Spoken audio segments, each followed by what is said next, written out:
Are you ready to go? Okay, so let's start the session on hydrogen and hydrogen generation and production.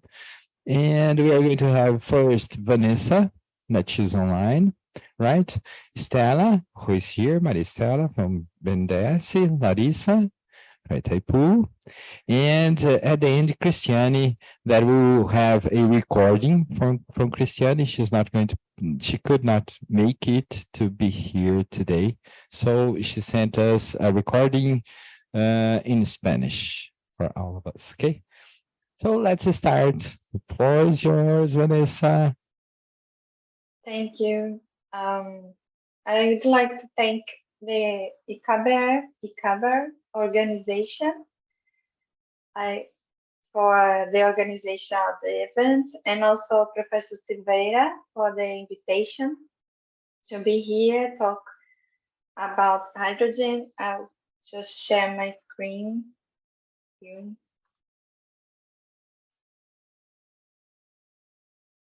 And I tried.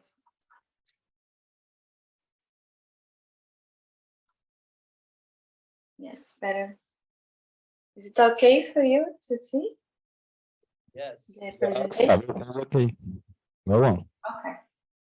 So I was asked to talk about these three aspects of hydrogen in Brazil. First, give the panorama of the potentialities, and I'll try to be very make a summary here, so we have not much time, and also talk about technological evolution. That it's the theme of my PhD postdoc research, and give you some context on the Brazilian case right now.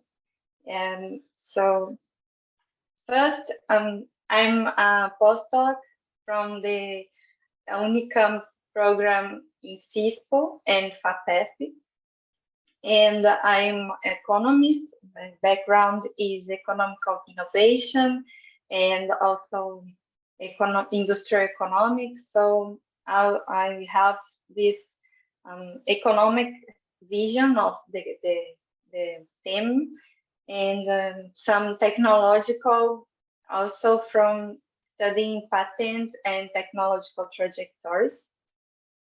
That's what I'm bringing here today.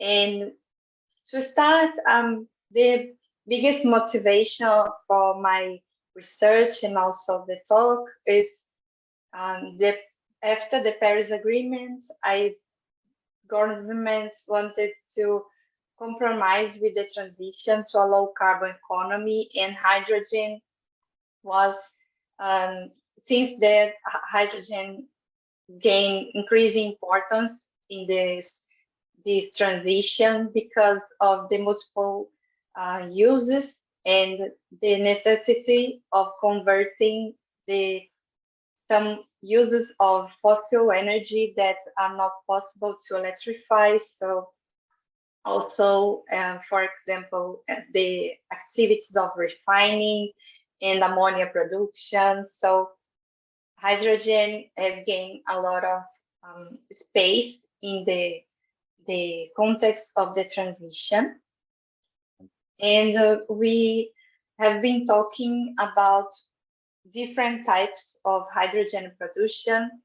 The most common today is the green hydrogen, the one that's produced from fossil fuels, and we are moving, since we want to transition to a low carbon economy, to maybe the blue.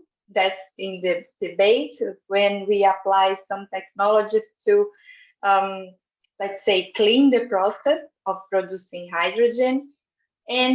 But the goal is to move to even greener positions using renewable electricity, and not only from solar and wind, but also biomass. And so we have very different technological trajectories here to decide, and each one can be adapted to the local context. We are talking about very different countries trying to do this energy transition, so we have very local contexts, and that's what we are debating. But in general, we have this expectation that we are going through this historical use of hydrogen to methane reforming and coal gasification to the other colors that are using carbon capture technologies, and the greens and yellow that are going to these technological trajectories that are based on the renewable energy.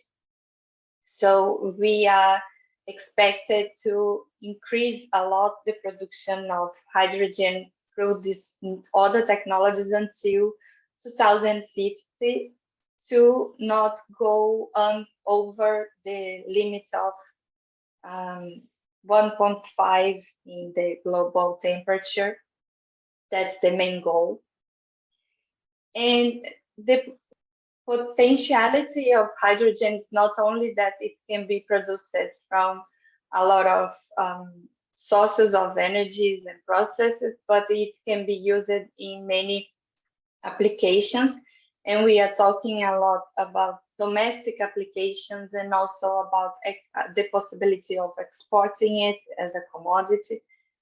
So we have this idea of hydrogen economy with many possibilities. And so the first idea is to use hydrogen in these plans for the decarbonization of hard to abate sectors, the sectors that are hard to electrify.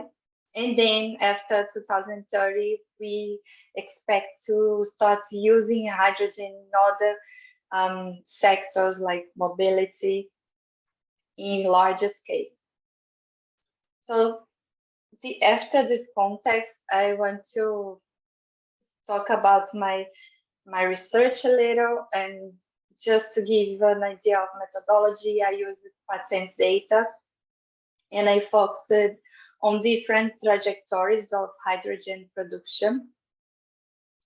And so looking at the technological evolution of hydrogen in time, it is not new at all. It started in the patent data, for example, it started in the 80s.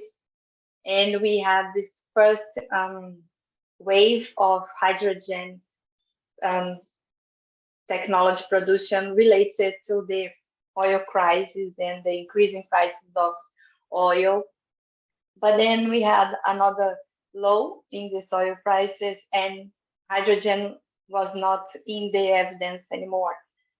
After that, about in the beginning of the 20s, we had the Kyoto Protocol impacted another wave of hydrogen technology development.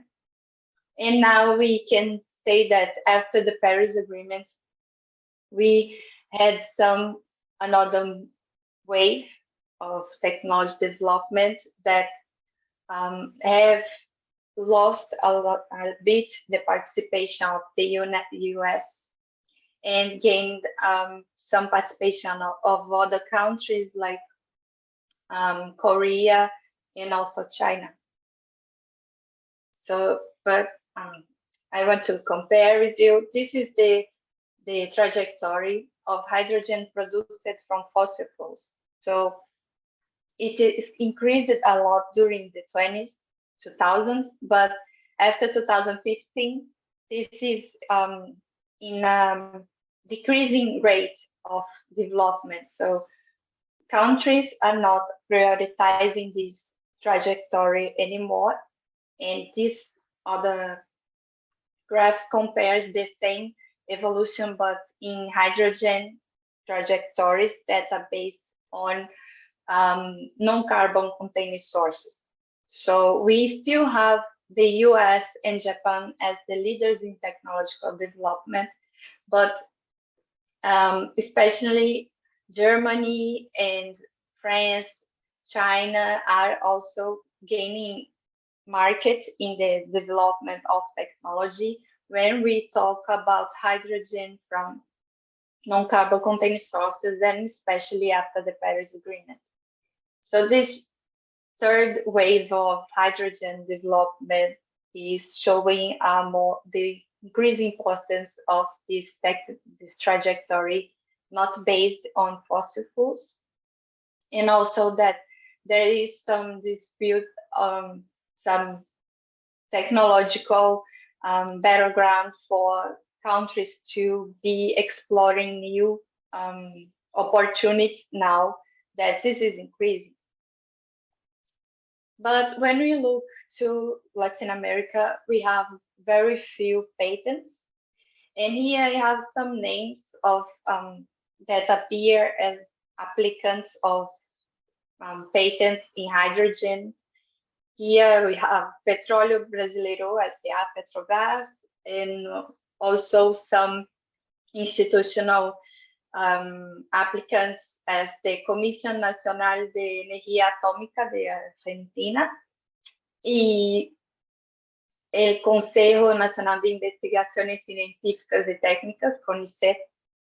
So we have in Latin America, we have some technological development also of hydrogen technologies during all this period that I analyzed, but it's very incipient compared to the advanced economies. And but it increased, as you see, it increased after the 2000s, 2007.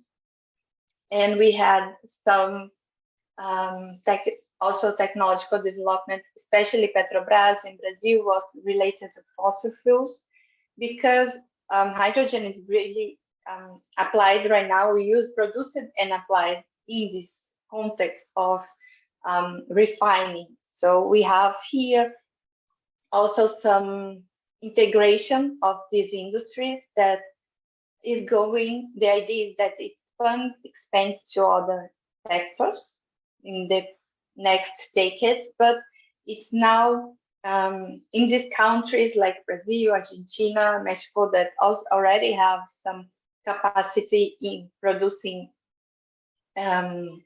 oil and gas. They already have some technological capacity on producing hydrogen too. They are not going from nothing, but we want to, I would think we should be looking to more than, so we don't treat it hydrogen in the future just as a commodity, and it have other benefits for Latin America also. Now I'm going to the idea of conclusions of my project, and we see that we have this low technological development here, but we expect that to the hydrogen industry in Latin America, just to not stay only as a commodity industry, we should look at it also to how we can develop technologies and develop our value chain. So this is something we are discussing in this work. And just to go now to Brazilian context, we see this idea of a global market being developed for hydrogen importers and exporters. And Brazil is seen in this market as slightly export-oriented for some, because Brazil is expected to have a big domestic market also for hydrogen. So not all hydrogen we are going to produce is going to be exported.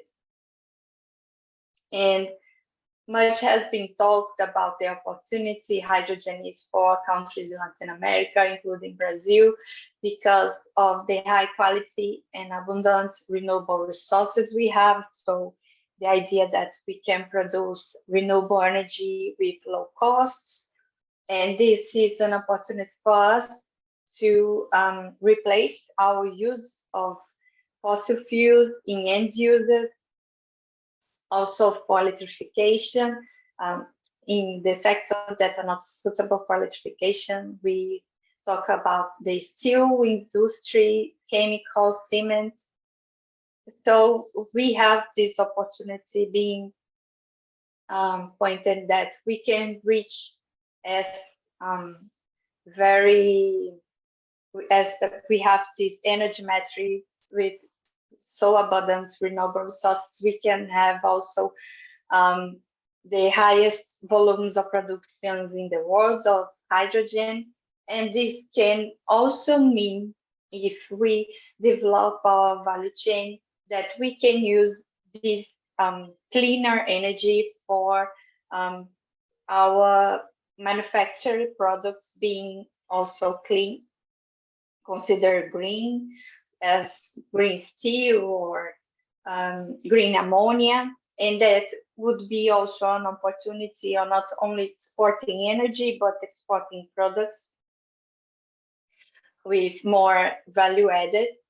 And also that it can be for us an opportunity of integration of more renewables to our power grids and giving it more flexibility and energy security.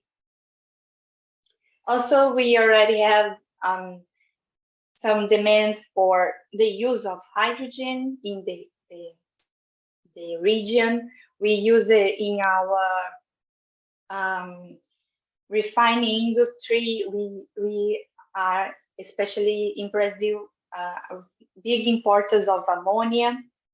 So it will also impact our agricultural sector in the cost of fertilizers.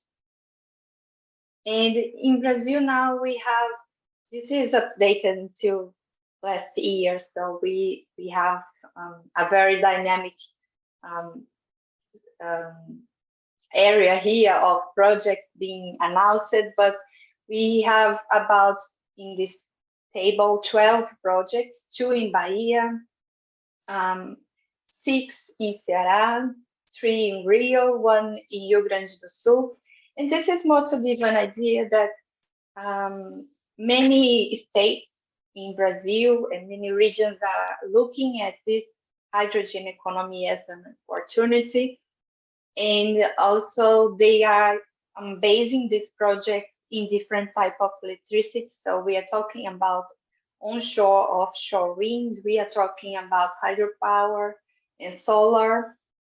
So we have different resources, and all these projects are basing on the potentialities of each region.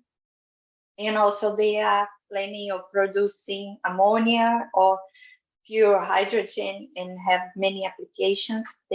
Some of these projects are looking at exports, and some are already looking at the integration with the industry here, the industry on steel and cement and all these possibilities that they can use.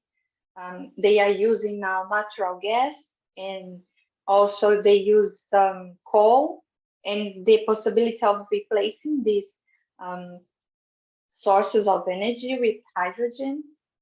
This is some idea of what's happening now in Brazil. And some of the conclusions of our project also is how countries are looking at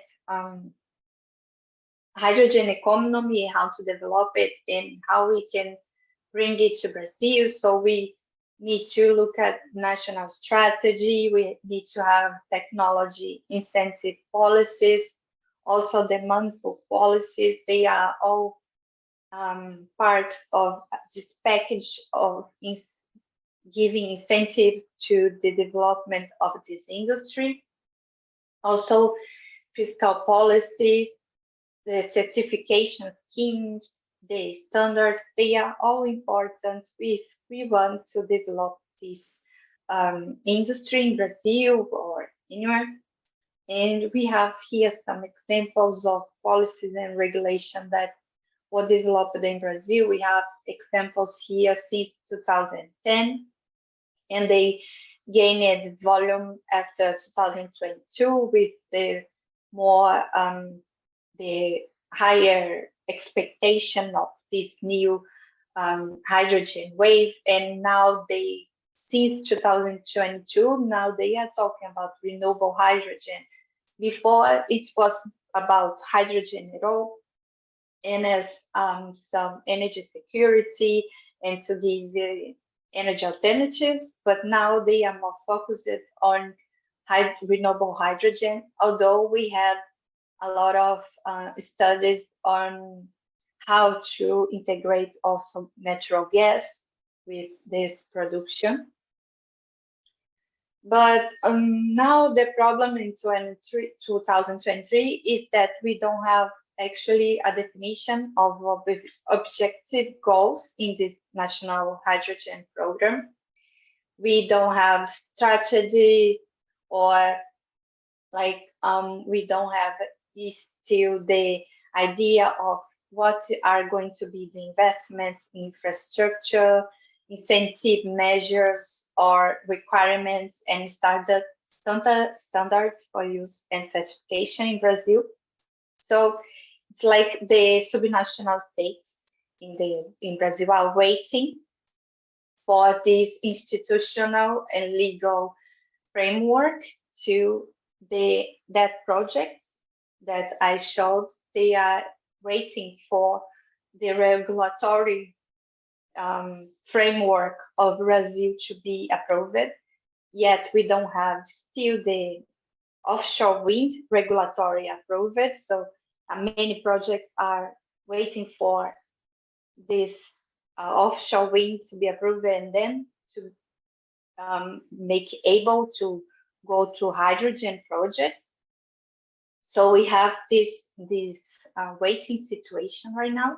And to finishing, we also have been in a debate about mobility right now, and the taxation of 100% electric cars in Brazil. These cars are exempt from import tax since 2015, and now they have been discussing in the government the possibility of taxing the imported electric cars. So we have also a possibility of changing emissions calculation, and this can benefit the use of ethanol to move cars, hybrid cars, and an interesting possibility of using ethanol as fuel cell technology. So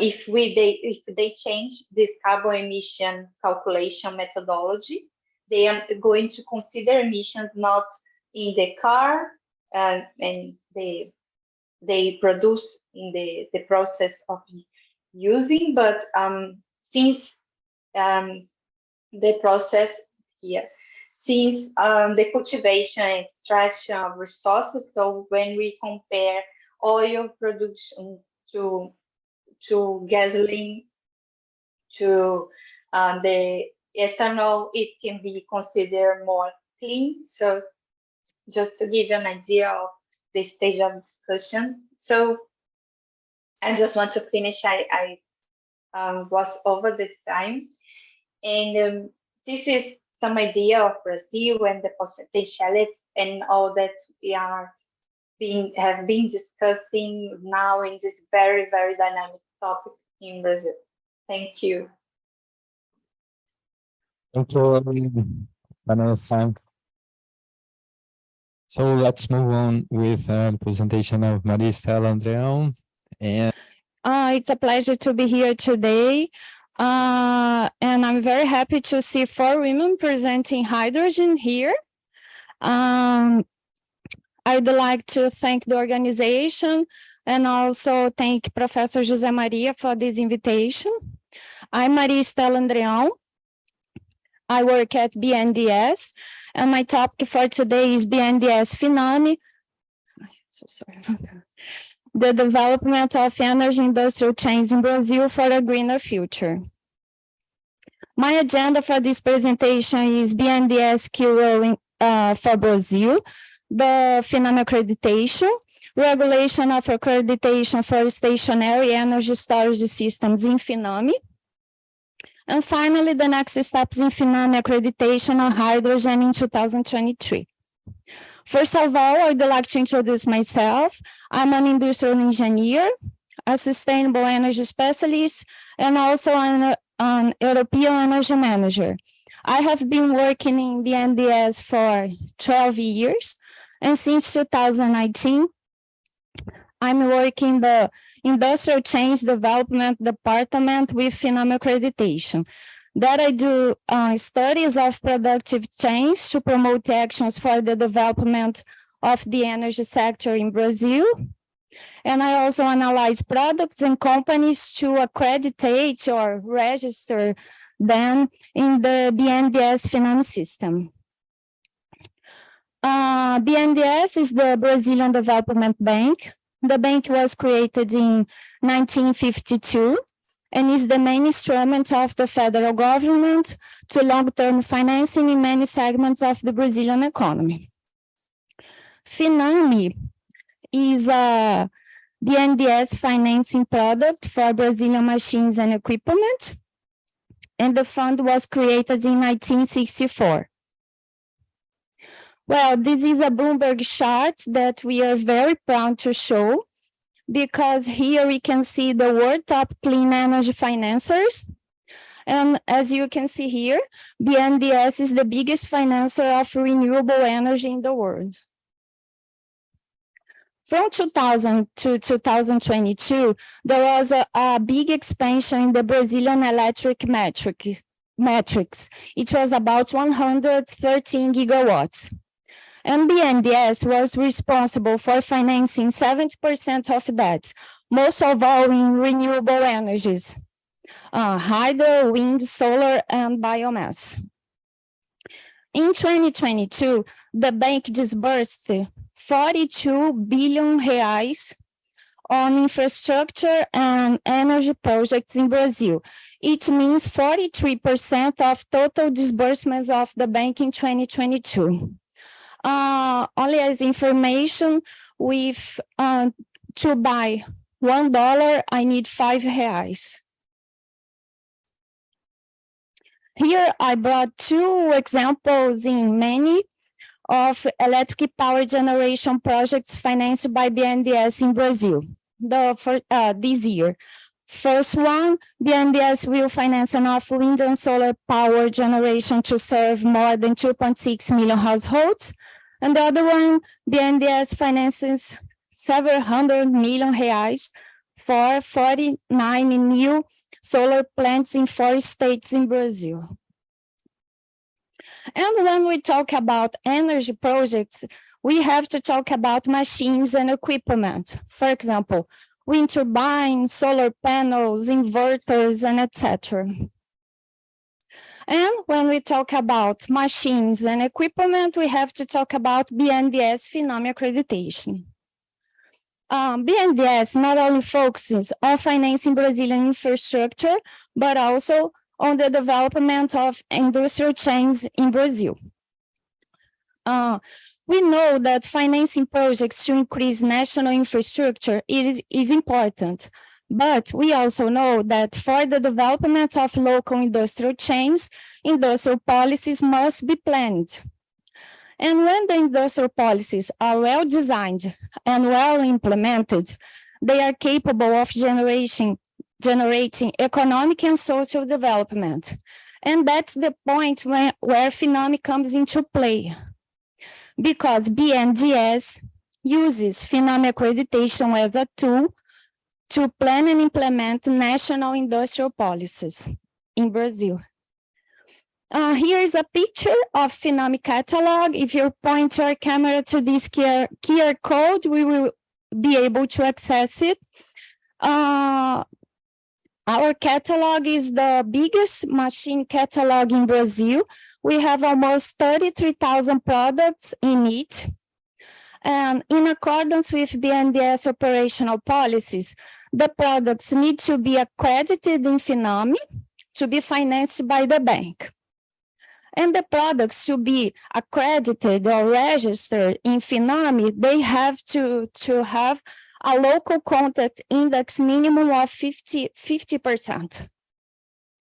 But some types of products, they do not achieve this 50% general rule of local contact index because they have a lot of important components in it. And as do they not fit in this 50% general rule, we, the FINAME team, we elaborate some specific sector regulations so these products can be accredited in FINAME and later financed by the bank. For example, for wind turbines, robots, solar photovoltaic systems, and for stationary energy storage systems with batteries and with hydrogen.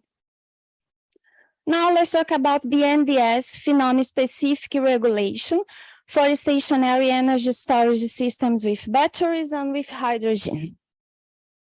In our methodology, we have two main objectives: to foster the local production of electrolyzers and stationary batteries, and also foster national engineering projects in this sector. And we also see three big opportunities with this methodology. The reduction of greenhouse gas emissions, increase the use of renewable sources in the Brazilian energy matrix. And also we really believe that Brazil can be a big green hydrogen exporter. We started the studies in this sector on October 2020, and the methodology was published in the BNDES website in May 2022. And during this period of time, a lot of important institutions were consulted and helped us. Suppliers, chambers of commerce and associations, academy, research and innovation centers, and also government institutions. Today, we will focus on the FINAME accreditation rules for stationary energy storage systems with hydrogen. It's important to say that we follow the green hydrogen path, the one produced from renewable sources by water electrolysis. These are the three main lines that BNDES has to finance green hydrogen. O Fundo Clima, Climate Fund, in the Renewable Energy Sub-Program, BNDES FINAME Credit, and also BNDES FINAME Machines 4.0. If you point your camera to these QR codes, you will have more details about the financing lines. And why did we choose this path of green hydrogen? Because we really believe that there are a lot of opportunities for Brazil with this. Worldwide nowadays, gray hydrogen is cheaper than the green one. But a lot of researchers are saying that in 2030, green hydrogen produced in Brazil will be cheaper than the gray one, as you can see in this Bloomberg chart here. And also in the domestic market, the green hydrogen will be extremely important in sectors where it's difficult to decarbonize, for example, transport and steel production. And also Brazil will have the cheapest green hydrogen globally in 2030. It's also important to say that we follow the Power to X way, because hydrogen can have a lot of different uses. As you can see here, it can be put in the natural gas pipeline, used in industry, in transport, in energy production, and also it can be exported. And here inside this green square, we can see the boundaries of our methodology. We are considering only the generation of hydrogen using the electrolyzer and the storage. And to accredit energy storage system with hydrogen in Finame, we are demanding a system with 10 components: the electrolyzer plus the other auxiliary equipment. As you can see in the list here, as you can see in the list here, the components 1 to 4, we call them strategic because in Brazil, their manufacturing industries are not consolidated yet, in opposition to the components 5 to 10. Here is a brief summary of our methodology. The methodology has three time frames, and to accredited hydrogen storage system in Finame, in the first stage, we are demanding 2 national components from the cloud, plus a local contact index minimum of 10%. In the second stage, we are demanding 3 national components. One of them must be a strategical one: electrolyzer, a water purification system, a compressor, a rectifier, plus a local contact index minimum of 15%. And finally, in the third stage, we are demanding 4 national components. One of them must be a strategical one, plus a higher local contact index of 40%. I also would like to mention the first industrial scale project in Brazil. It's the Unigel hydrogen plant. The production plant will be installed in Bahia, and the project is already in an advanced stage. It's under construction. The investment is about $1.5 billion.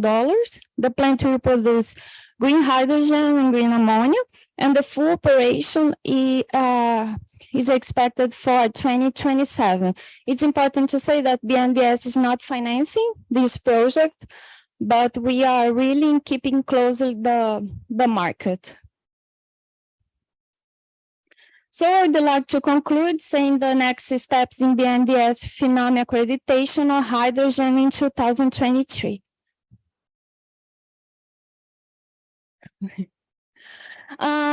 In 2023, we are disclosing the regulation that I told you before, the regulation for the accreditation of stationary energy storage systems, and we are also adjusting it to the Brazilian market demands.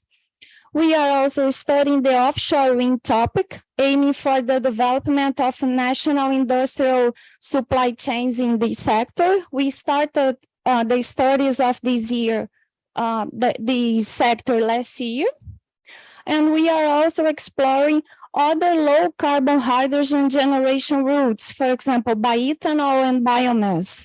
And we are also studying carbon capture utilization and storage CCUS technologies. Thank you very much. I will be able to answer any questions. Thank you.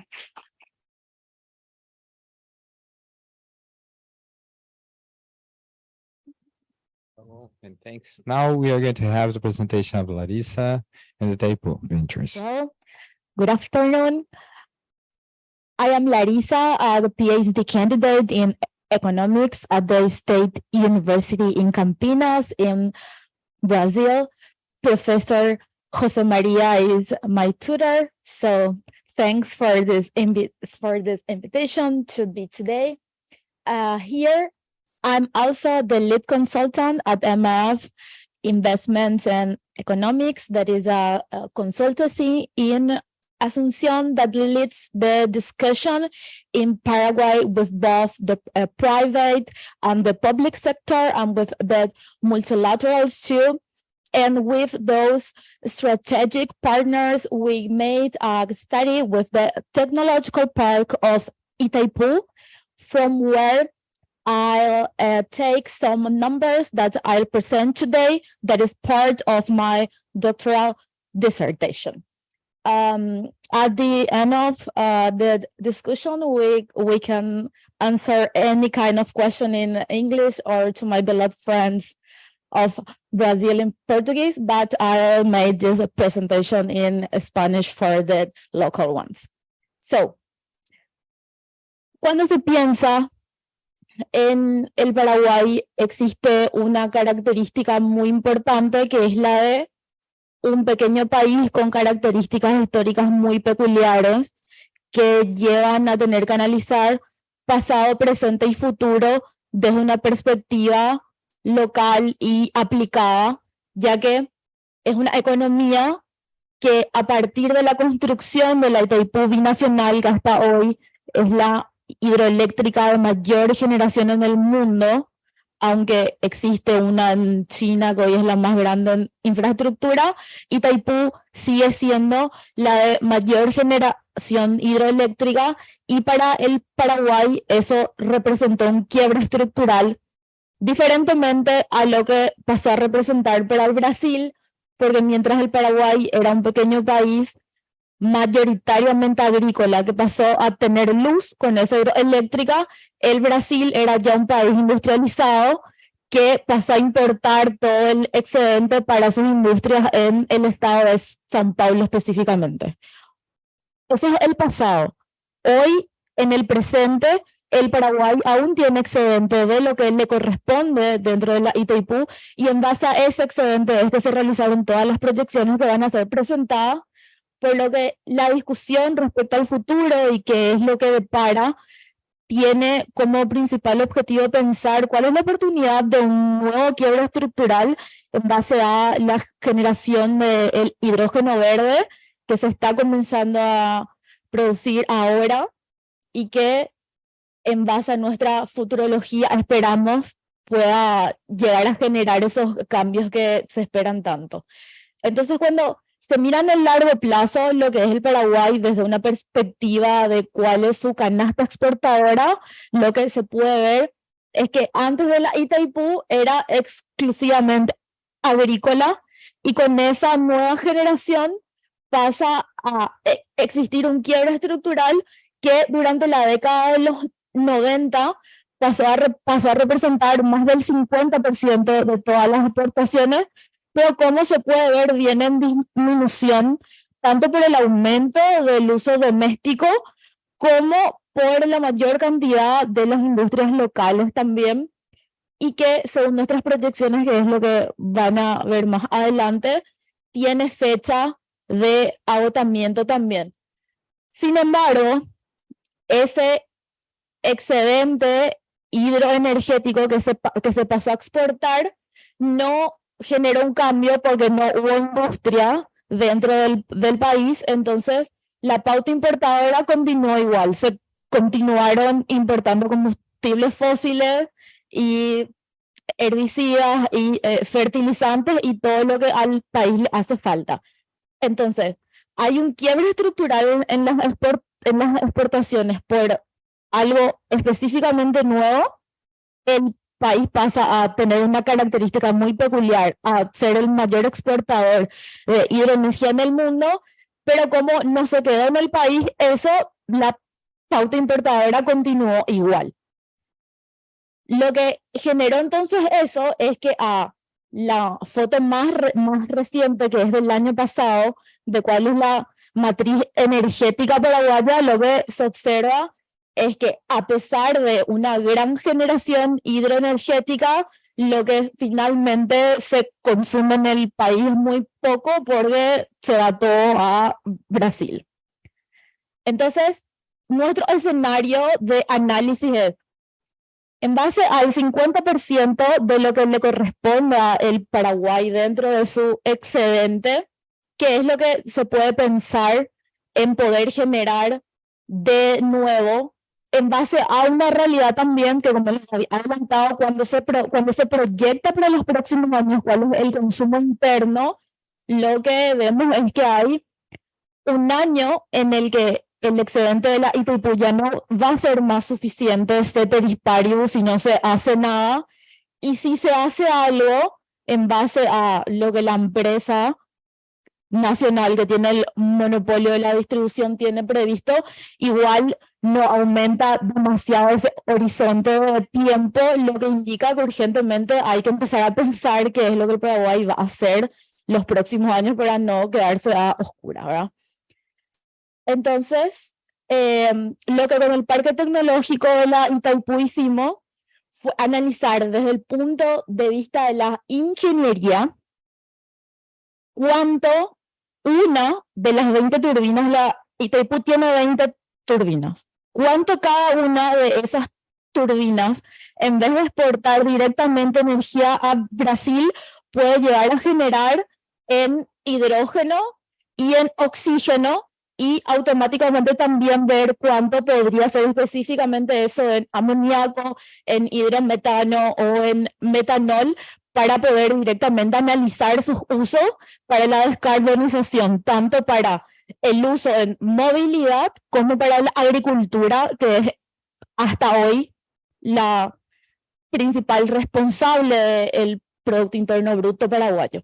Entonces, en base a esos valores, tanto en toneladas como en precios y valores finales, es que son construidos luego nuestros escenarios comparando cuánto es lo que puede ganar de más el país si genera valor agregado internamente, ¿verdad? Y lo que se observa es que en el peor de los casos con el amoníaco es 50% a más que si solo le venda a Brasil, y con el oxígeno es más de 500%, porque bueno, es un producto que tiene mucho mayor valor, pero nuestro foco está mucho más en el hidrometano y en el metanol para la circulación, y en el amoníaco para la agricultura. Y eso es extremadamente relevante, no solo porque en el horizonte se iba a terminar nomás luego en los próximos años esa exportación de electricidad, sino porque genera amoníaco y hidrógeno verde y sus derivados, puede representar un nuevo quiebre estructural para el país, con la contribución además de ayudar también en la descarbonización, no solo de su propia economía, sino de la región también. Entonces, aparte de eso, ya yendo hacia específicamente cuáles son esos impactos, lo que se realizó fueron proyecciones econométricas para ver hasta el 2030, que es nuestro horizonte temporal de hasta cuando tenemos excedente, cuánto se espera sea en toneladas la demanda local en combustibles fósiles, y a cuánto caería eso caso se pueda reemplazar ese uso con los derivados del amoníaco. ¿Y cuánto es lo que se ahorra por año? Es algo que en países como el Paraguay, que están usando ahora este estudio para un proyecto de ley sobre cómo se le puede dar incentivos a la producción del carbono, es extremadamente importante, porque al ser un país pequeño que tiene pocas empresas también, cuánto es el número final del ahorro importa. Y después hicimos ese mismo análisis para lo que es nafta, porque desde el punto de vista de la ingeniería, como Vanessa y Stella mostraron, se puede adaptar mucho más fácilmente el motor de un auto que es naftero que uno que es a diésel. Entonces, dentro de la Itaipú están ahora analizando en su parque tecnológico también cómo puede ser más barata esa conversión de los motores que son nafteros, para que puedan usar el hidrometano y otros derivados del hidrógeno. Y lo que nos importa más, porque el Paraguay es un país que actualmente exporta principalmente soja, maíz y carne, que es también realizada en base a esos commodities, es cuánto es lo que se puede ahorrar en fertilizantes, que hoy es lo que mayor costo tiene dentro de la cadena de valor de la agricultura. Y con el amoníaco se ven cuestiones extremadamente interesantes como esto. Lo que se proyecta es que hasta el 2030 sean 750.000 toneladas, pero lo que se podría llegar a producir con el excedente que Paraguay tiene hoy son 1.500 toneladas, o sea, el doble. Lo que la línea puntuada verde entonces muestra es que encima que el país se va a poder autoabastecer en lo que es fertilizantes con el amoníaco, va a también poder tener excedente para exportar. Entonces es el win-win perfecto porque se sustituyen importaciones y sobra aún para poder exportar. Y luego entonces, teniendo esos valores dentro del crecimiento de la economía como un todo, sale que eso podría llegar a aumentar en casi el 1% del PIB potencial del país, que no es algo menos relevante. Y respecto luego a poder analizar otros impactos como la generación de empleo o cuánto es lo que se puede llegar a recaudar, como el profesor Trigo dijo en la apertura y como David Silverman dijo también ayer, nuestro principal objetivo es adaptar esos multiplicadores a nuestras realidades. Tipo, nuestra agenda hoy es empezar a pensar cómo aplicar esas metodologías a nuestras realidades para que esas estimaciones sean un poco más aproximadas, porque es una realidad que si bien Delft hizo uno de los trabajos más recientes respecto a cuánto es lo que se puede generar de empleo dentro de toda la cadena de valor del hidrógeno, existe una gran posibilidad que en nuestros países eso no se dé así, porque nuestra productividad es menor, nuestro acceso a las tecnologías es menor también y puede, por ejemplo, pasar como en el caso paraguayo de que la cuestión de los fletes y logística emplean muchísima más gente que en Europa y termina siendo mucho más relevante para el número total.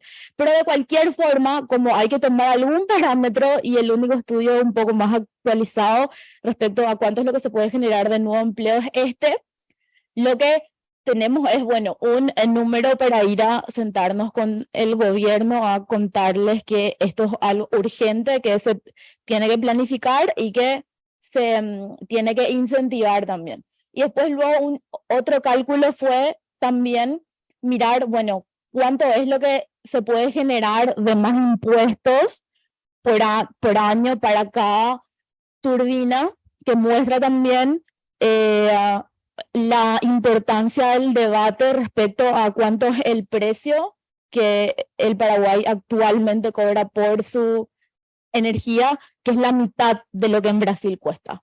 Entonces, si se piensa que para el 2030 o que para el 2050 Brasil podría llegar a tener uno de los hidrógenos más baratos en el mundo, en el caso paraguayo eso sería aún más barato, solo que ese más barato también al mismo tiempo es menos recaudación.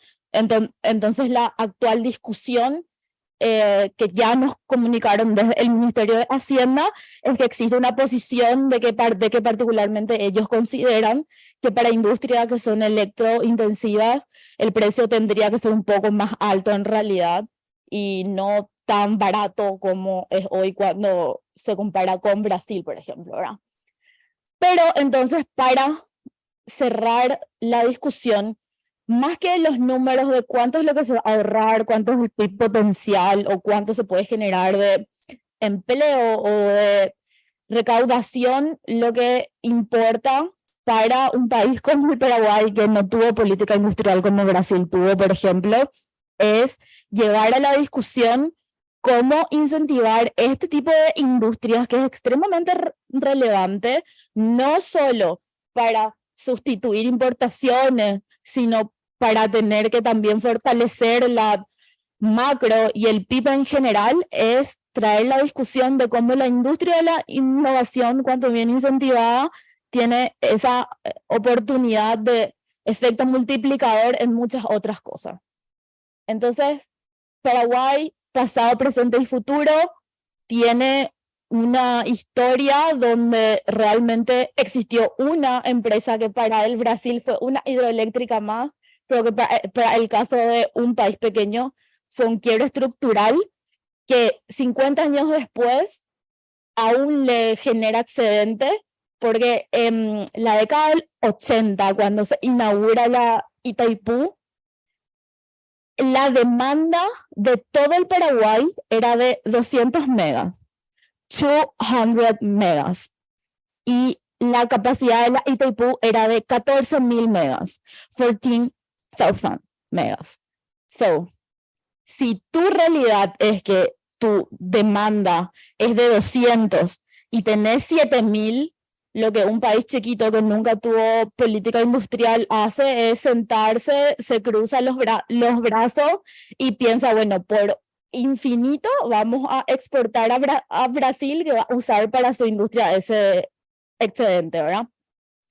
El tiempo, sin embargo, pasó y hoy en el presente lo que se ve es que había sido el consumo interno creció mucho más rápido de lo que habían planeado porque no se sentaron a pensarlo, por lo que urge pensar para el futuro cómo se va a planificar ese uso del excedente que aún existe, pero principalmente pensar en nuevas formas de generación para, como en varios casos como el brasilero o como el chileno, que es el que se va a presentar ahora, se piensa en estas industrias electrointensivas desde el comienzo, teniendo que invertir en energía fotovoltaica o en energía eólica para producir tu hidrógeno verde, que lo que pasa hoy en Paraguay, donde por ejemplo Atome, que es una de las primeras empresas en el mundo que generó hidrógeno verde, va a tener una planta que es de 500 millones de dólares, siendo que la que se va a hacer en Brasil cuesta 1.5 bi, porque tiene que, aparte de hacer el hidrógeno verde, hacer su energía eléctrica verde que le va a permitir eso, ¿verdad? Entonces, el objetivo de la tesis y de esta investigación es, bueno, qué es lo que pasó, cómo estamos hoy y cómo podemos mirar al futuro. Gracias. Oh, thanks, Larissa.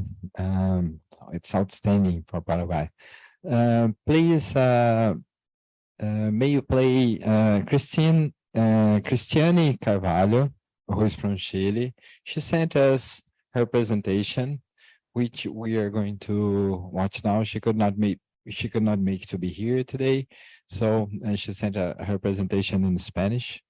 Okay, and she's from Chile.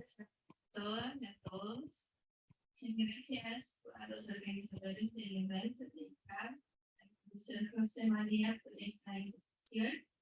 Para nosotros es un gusto poder compartir con ustedes lo que está pasando actualmente en la industria, en el desarrollo de la industria de hidrógeno verde y sus derivados en el sur de Chile, más específicamente en la región de Magallanes. Yo soy Cristiane Carvalho, soy investigadora del Centro de Estudios de Recursos Energéticos de la Universidad de Magallanes. Y junto a mis colegas Humberto Vidal y María Rosa Gallardo, hemos preparado esta presentación.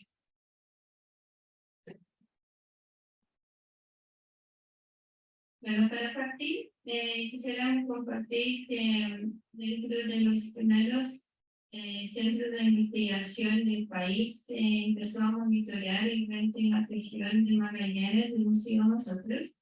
Llevamos un banco de datos con información de los últimos 10 años que ha sido utilizado para construir justamente el potencial eólico que teníamos en la región de Magallanes. Y también ha sido como un gran aporte para mostrar que la región es uno de los buenos lugares del mundo como alto factor de planta para la construcción y aprovechamiento de la energía. Actualmente tenemos 2 pequeños parques eólicos en la región de Magallanes. El primero fue Cabo Negro, que fue construido en el año 2015. Tenía una potencia instalada de 2,5 megawatts. Y tenemos el segundo parque de vientos patagónicos, que tiene una potencia instalada de 10,35 megawatts, que es del año 2020. ambos parques tienen como factor de planta de 52 a 54% aproximadamente. El primer proyecto que se instaló en la región, que va en una etapa más instalada, me imagino que a ustedes van a acompañar un poco las noticias que han aparecido, es el proyecto HIP, que tiene como, está compuesto por las empresas Andes Mining y Energy, Green Power, Siemens Energy, Porsche y ENAP, es la empresa nacional de petróleo de Chile. Actualmente este proyecto ya está en una etapa de producción de combustible sintético. Ya ha llevado con los primeros litros a Europa y los primeros autos que están siendo testados. Este combustible sintético es de marca Porsche, es uno de los socios del proyecto. A partir de la electrólisis se obtiene el hidrógeno. Funciona a partir de la energía eólica, el proceso de electrolización para electrificar, ¿no? El electrolizador. En este momento no están captando CO2 de la atmósfera, que es como el objetivo del proyecto aquí, captar CO2 de la atmósfera. Están usando CO2 bioquímico, que es de una cervecería de Argentina, que toda en esta etapa de piloto están haciendo pruebas para llegar a un producto final de calidad que pueda ser un sustituto a la gasolina de fuente fósil. Las comparaciones desde el laboratorio han llegado a un análisis químico muy similar de lo que es la gasolina sintética de una gasolina 23 octano, que es la gasolina que se utiliza acá en Chile. Entonces, han llegado a un producto que ya podría ser comercializado en una escala industrial. Esta empresa tiene, en este momento está terminando su estudio de impacto ambiental que será presentado en los próximos meses para una continuidad. Y está en una segunda etapa de producción que contaría con un parque eólico de 65 aerogeneradores. En este momento hay algunos proyectos que son conocidos en la región. El único que apunta a producción de combustibles sintéticos es la empresa HIP. Todos los otros proyectos que se han presentado en la región están apostando por el amoníaco verde y para la producción de combustible antes se produce metanol, ¿no? Que a partir del metanol se llega a la gasolina sintética. Chile ha apostado muy fuertemente en la llegada de la industria en el país. Desde el gobierno de Sebastián Piñera se ha iniciado todo el proceso de negociación con los países que son posibles compradores de hidrógeno y sus derivados, ¿no? En forma de gasolina sintética o amoníaco principalmente. Y en este momento el gobierno sigue apoyando. Hace muy poco tuvimos la visita de la presidenta de la Unión Europea, que ha confirmado el apoyo y el interés en todos los productos que se van a producir en Chile en torno a la producción de hidrógeno y sus derivados. Y al contrario del gobierno anterior, que tenía un foco muy fuerte en la exportación, en este gobierno están buscando generar demandas locales y identificar cuáles son las posibles industrias nacionales que podrían estar viviendo su transición energética a partir del hidrógeno y sus derivados. Creo que es muy interesante pensando en la misma transición energética de Chile. Actualmente estamos trabajando en un plan de acción a corto y mediano plazo de hidrógeno verde y sus derivados, justamente pensando cuáles son las acciones que Chile tiene que tener para la instalación de la industria y cómo este producto puede ser utilizado por la minería, por todas sus industrias que ya existen en el país, y también cuáles son las posibles oportunidades en el futuro de comercialización, no solamente de hidrógeno y sus derivados, pero de otros productos que podrían estar relacionados a esta cadena de valor. No, acá es como que confirmando un poco lo que mencionaba anteriormente. Chile en el año 2021 publicó su Estrategia Nacional de Hidrógeno Verde con un foco bastante fuerte en la exportación, y actualmente se está viendo también la posibilidad de fortalecer el mercado consumidor. Acá en esta lámina les presento los proyectos que van en una etapa un poco más avanzada. Tenemos la empresa Avanci, que como les mencioné, ellos están apostando por una producción de metanol y que luego se transforma en una gasolina sintética. Luego viene Austria Energy, que tiene estimado una producción a escala industrial para el año 2026 para producción de amoníaco verde, también con un foco de importación. Luego viene CWP, sería también amoníaco para el año 2028. La Sociedad de Inversiones Alvarez para el año 2030, Total Eren, que también apostando por la producción de amoníaco verde para el año 2025, RWE para el año 2030, y la empresa TEC, que también está estimada como aproximadamente para el año 2030. Todas las empresas, todos estos proyectos apuntan a la elaboración de la amoníaco verde. Ahí se puede preguntar por qué la mayoría de las empresas o de los proyectos están apostando como más por el amoníaco que por la gasolina sintética. En nuestra opinión, todavía hay muchos desafíos como que superar el tema de cómo alcanzar las certificaciones para cumplir con las normas de gasolina verde principalmente, en relación a la captura de CO2 y también sobre los costos de producción. En cuanto al transporte, la gasolina verde no tendría ningún problema, así como tampoco enfrentaría cambios tecnológicos, ¿no? Porque los mismos motores de combustión que actualmente funcionan con gasolina a partir del petróleo funcionan de forma regular con la gasolina sintética.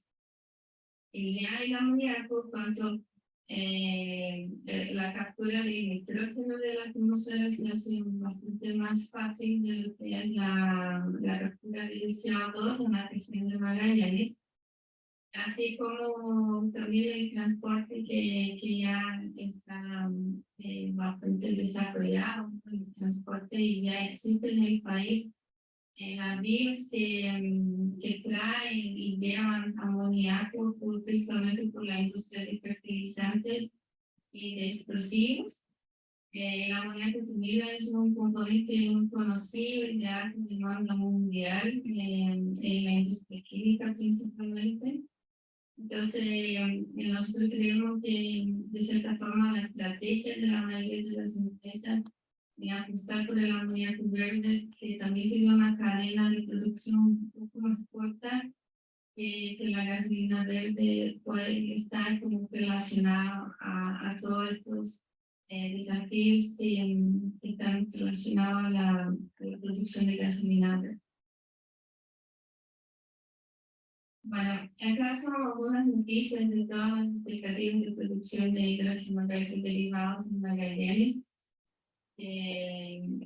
Chile se está buscando posicionar como país y tener una industria bien desarrollada de hidrógeno verde, pensando que puede agregar valor, ¿no? a todos los productos que actualmente exporta el país y por los buenos factores de planta que tenemos tanto en la producción de energía eléctrica eólica y como solar, que es el caso del norte de Chile. Nuestros precios de energía renovable son bastante competitivos y Chile también cuenta con una ventaja comparativa cuanto a su ubicación. En el caso de Magallanes, nosotros por el estrecho de Magallanes tenemos una posición estratégica por la pasaje al Océano Pacífico como por el Océano Atlántico, pensando que estos combustibles podrían ser transportados vía marítima. Así, Chile está haciendo una fuerte apuesta en la región de Magallanes. Ya el año pasado la empresa GIF presentó su evaluación de impacto ambiental, la cual recibió muchas observaciones de parte de las autoridades locales y de los servicios que la evalúan. Y la empresa retiró el estudio de impacto ambiental y ahora en los próximos meses lo volverán a presentar.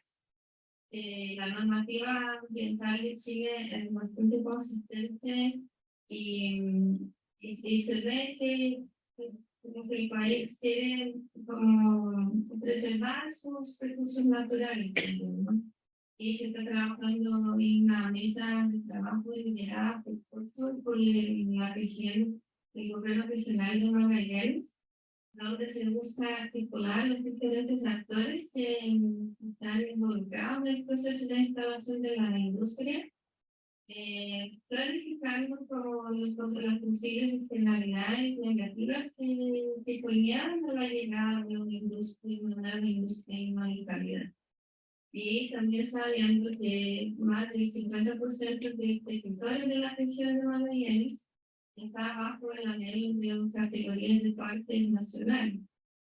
Entonces tiene áreas protegidas que no podrían ser intervenidas y que las empresas van a tener que elaborar muy bien sus estudios de impacto ambiental para ver cuáles son los posibles impactos y cuáles son las medidas de mitigación de estos impactos. Acá en este mapa muestra el proyecto de Total Edit. Como ellos están imaginando la ubicación de su planta y todos los procesos que involucran la producción del amoníaco y la instalación portuaria. Un poco es un ejemplo de una posible industria de hidrógeno y amoníaco. Bueno, como también les comentaba, será como suficiente, ¿no? Las condiciones técnicas y geográficas que tenemos en la región. Todavía los desafíos son muchos, desde la formación de capital humano, como también toda la infraestructura que requiere la llegada de la industria desde una infraestructura portuaria. Actualmente en Magallanes tenemos muelles, todavía no tenemos puerto. No está resuelto si se está trabajando en cómo, por ejemplo, desde desembarcar las turbinas eólicas, como todos estos equipamientos que se van a necesitar para la instalación de la industria, son desafíos que estamos viviendo, ¿no? Y las limitaciones cuanto a hospedaje, alimentación, hospitales, escuelas, todo lo que significa el crecimiento de una ciudad con una población de 140.000 habitantes que podría crecer en un periodo de 10 años, tener un aumento significativo de su población.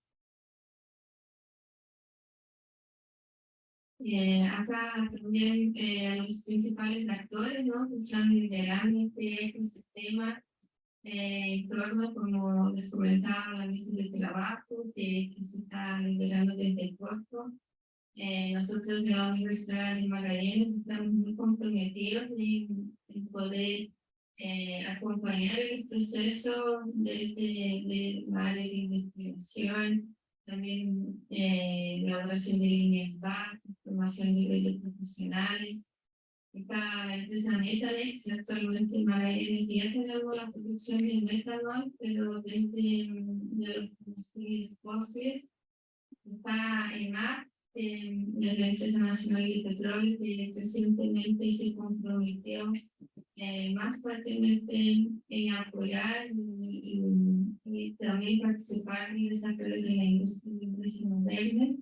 El gobierno regional de Magallanes está muy comprometido en principalmente trabajar en cuidar la calidad de vida de la población existente y ofrecer buenas condiciones a las personas que puedan llegar a futuro. El Ministerio de Energía y el Ministerio de Ciencia y Tecnología de Chile, que también están muy comprometidos con el proceso de la llegada de estos son algunos de los actores que están involucrados en el proceso desde el área de innovación, de gas y oil, de marítimo y otros, de energía, académicos, público y territorial. Que todos son actores que están trabajando en diferentes mesas de trabajo con liderazgo. Pero como les comentaba, justamente los desafíos que tenemos en la región de la formación de capital humano, tenemos un número limitado de cierta forma, tanto de instituciones que forman estudiantes desde enseñanza media, técnica como profesional. También actualmente tenemos un índice de desempleo muy bajo, lo que también es un desafío para las industrias llegar a una región que casi el 98% de la población en edad de trabajo está empleada. También tenemos hoy el desafío de cómo buscar el balance entre la conservación, entre qué hacer de la región en áreas de conservación, por la cantidad de territorio que está abajo en un área protegida y al mismo tiempo ser una región industrial de producción de hidrógeno y sus derivados. También cómo traer beneficios a la comunidad local, no solamente para la comunidad regional, pero la comunidad nacional del país. El desarrollo de esta industria significa también la transición energética de Chile en los procesos que sean posibles, que se desarrollen a través del hidrógeno y sus derivados, se realicen, ¿no? Que no sean productos de exportación, que no dejen beneficios a la región y al país. Y también como todas las instituciones públicas y privadas se van a coordinar para favorecer el desarrollo regional planificado y de forma oportuna para todos, ¿no? Sin alterar la calidad de vida en la región de Magallanes. Sin más, les agradezco muchísimo el espacio, les deseo que tengan una muy buena discusión. Me quedo a disposición por cualquier comentario, cualquier duda, y un gusto poder participar en la mesa el día de hoy. Saludos a todos. Muchas gracias para Cristiane.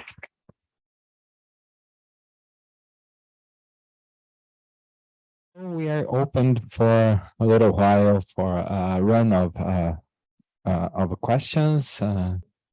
So I have some questions. As always, you know, someone needs to do it. So first for Stella. So I would like you to talk about the BNDES financing the infrastructure equipment also, the people who you are going to accreditate in the process, how BNDES is planning the development of those one that you are planning to introduce in the stages for supporting the hydrogen chain of production, right? Yeah, okay. We are talking with a lot of important players since 2020. And now that the methodology is published, we are continuing talking to the manufacturing producers, because we don't have yet hydrogen energy storage system accredited in FINAME. By the way, next week we are talking to 3 manufacturing leaders in Brazil to talk about electrolyzers, and we are hoping to accreditate, and then we can finally finance a project, because we really believe that hydrogen can be not a full, but a tool to decarbonize. And we made the I know that a little time so much, but we did the methodology using 3 time frames. And as you can see, 3 phases, yeah. And as you can see, we are increasing the difficulty, because we believe that the industry, they can plan, and then we can ask for more things because we believe the industries can get stronger in 2025, 2026, and later 2030.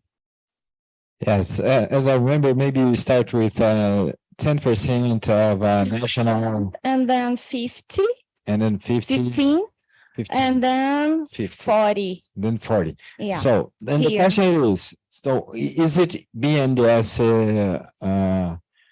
providing money to develop this industry to go from 10% to 15%? Is it providing, does it have lines of financial lines or financial programs to go from 15 to 40%?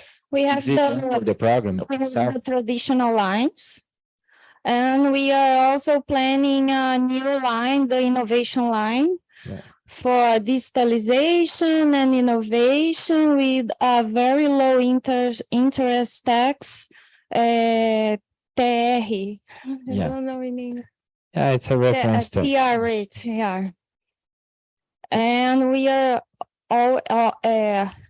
we know that for accredit a hydrogen storage system, we have to talk before with the manufacturing leaders of the components. And the second question that can be applied to Vanessa and for you also, it's much more because we're talking about Brazil. And in Paraguay, you have an the energy exceeds the demand in a lot too. So you have a bunch of excedent energy. So, and for Brazil that experienced in the early past years some lack of energy, we were almost broke, and you are planning hydrogen production, which I understood needs energy for electrolysis and such. So how do you see the source, like the biomass source? Is it going to be enough? Is there a planning on that also? Do you know what I mean? From the view of the chain itself, of the chain, that, where does it come, the energy that will be used for the hydrogen production itself? Yeah, for Vanessa, and later for you if you want to comment also. Yes, Vanessa. You're on the floor. We are expanding a lot the solar and also wind capacity, especially from the northeast of Brazil. And it's not only a demand for the hydrogen economy, but also energy security. Since we had many years drought and we were short on energy because our hydro was not hydroelectric, what had low capacity. So this is also a question of energy security for our country. And I am especially for a state that produces a lot of energy from natural gas.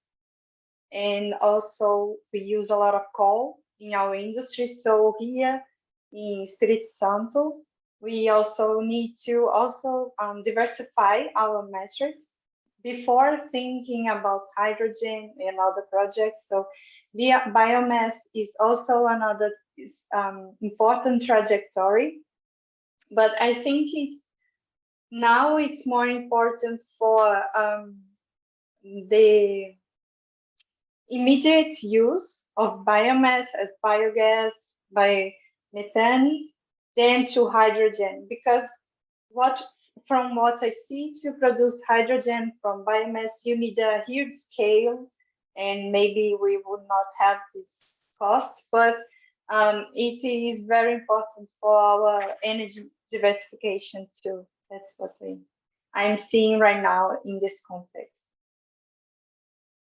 Thank you. Do you want to say something? As Vanessa told, it's important to diversify the metrics. And it's important to say that BNDES is focused not only on the green hydrogen, but in the low carbon hydrogen.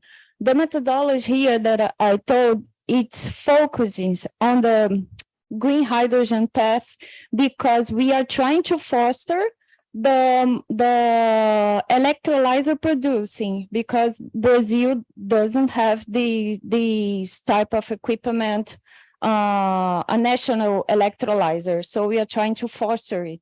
But the bank, as we are focused on the low carbon hydrogen by biomass, and also by ethanol, because it's a very important fuel for Brazil.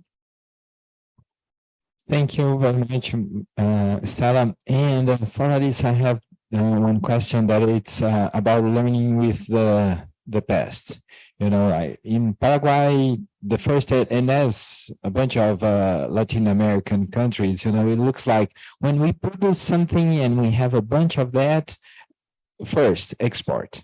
You know, as even as Cristiane said on her presentation, you know, let's go and export, you know, as the Paraguayan authorities thought when you had the Itaipu, the bunch of energy from Itaipu. So, and now that, you know, you are planning a high level production of hydrogen, you know, high level in terms of level itself, amount.